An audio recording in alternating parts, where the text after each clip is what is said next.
and moments later, shots rang out, and the next morning I cleaned my friend's brains off my lawn. Back in 1981, a very young Henry Rollins stormed the stage of the legendary punk band Black Flag. He took the mic, and the rest is history. He blew the band away, they made him lead singer, he quit his job at an ice cream store, and he hasn't looked back. Whatever Henry Rollins does, the dude does it hardcore. Music, acting, he's written over 25 books, he's an anti-racism campaigner, a journalist. He travels the world speaking, no family, no partner, but where does the drive for all of it come from? Can I just say, Henry Rollins, welcome to the show. Thank you very much. You once said in an interview that your life is paranoia and fear and you're just trying to not get hit. Yeah. Is that still true? Yeah. Anger and fear of failure drives me. Paranoia of things going wrong around me drives me. I am driven by a lot of really kind of ugly anger. And so I have a lot of that in me, and it comes from a father who was terrifying and teachers who yelled at me, told me I'd never be anything. And so I descend from the sky and land on things really hard. And I go at everything with that amount of fury. And I'm not saying I'm going to hit anybody, and I'm not mad at you. I'm quite happy to be here with you and answer any question to the best of my ability. But I go at everything like, you think I can't? Hey, you want to try acting? Yeah, I'll try acting. Can you act? No. So let's go. I've seen Sons of Anarchy, you can act. Thank you. Fair is for losers. I'd rather win. Why was your dad terrifying? He was racist. He would say incredibly awful, unrepeatable things about women.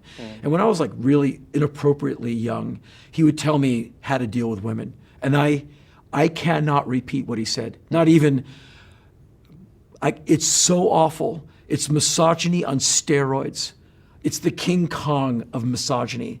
And I went, wow, we're not alike. I'm not like you. And he would say things about non-white people. And I'm like, wow, I'm not like this. You are terrifying to me. And I would go visit him on the weekends and walk on rice paper. Conversations, I would just sit there like, wow, please Sunday afternoon, hurry up so I can get out of here. So those early experiences with family, have they affected, you think, the way you think about family? Yes.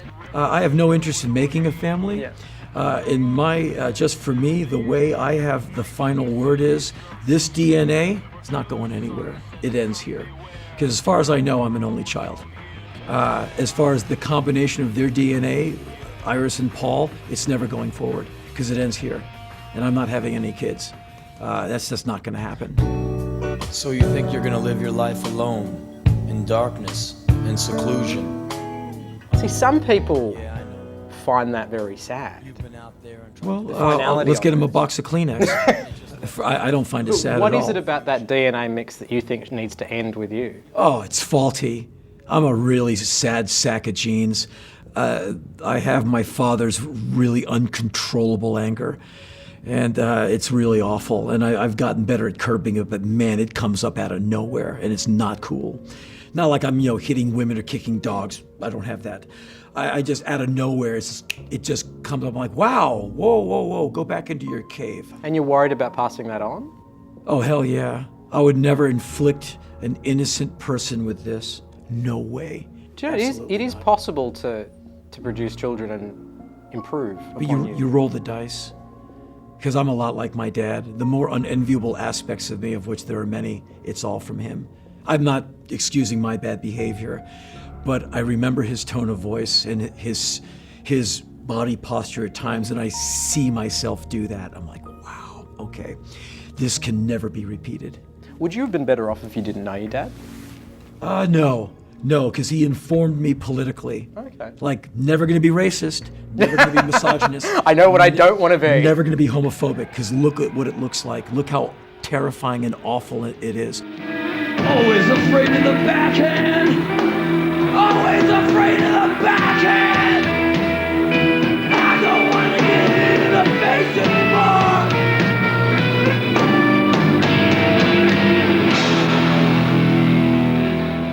Was there a moment when death became real for you? Yeah. When I had a gun to my head and moments later shots rang out, and the next morning I cleaned my friend's brains off my lawn when my friend was killed near me. And that's when death was very, very real. It's never left me. And that's why I am basically numb to fear. And let's spend a minute with this idea. There's a difference between a lack of fear and bravery. Bravery is like, I'll save you. A lack of fear is like, yeah, I'll go there. Like, yeah, can you hear the gunfire? Something's on fire over there. I'm gonna go check it out. Are you crazy? Probably. That's a lack of fear. So I lost that awareness after I was shot at and after I had to deal with the sheer disgusting remnants of a dead body, the terrifying reality of mopping it up.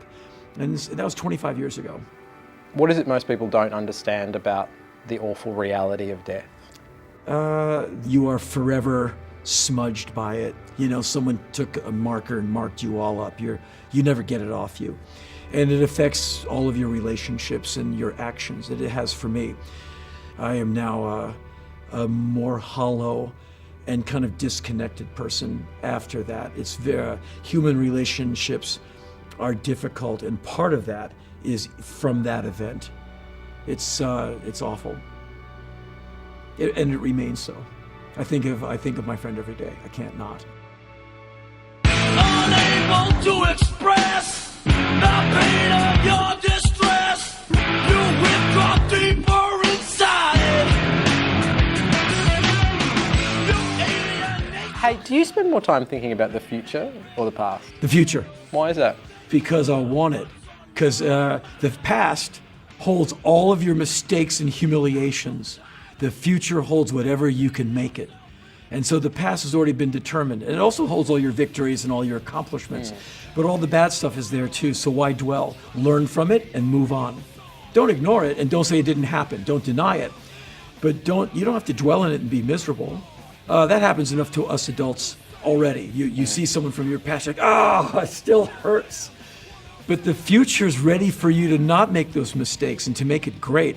Now that I have less future than I do past, I seek to make, because I'm well over the 50-yard line of mortality at 55. You know, there's no way I'm getting 110 out of this. I don't know. You never know. You seem pretty energetic. Thank you. I'm sad. Well, it might just burn me out. But knowing I have less in front of me than behind me, why not be cool with it? I'm going to die soon. Like, oh, look, you got some time left. Rock out. Like make it amazing. Where the past has been done. Henry Rollins, I literally could sit here and talk to you forever, but I think you might need to go do some other interviews. Okay. It Well, was an thank you. absolute pleasure talking to you. Thanks for your time. No problem.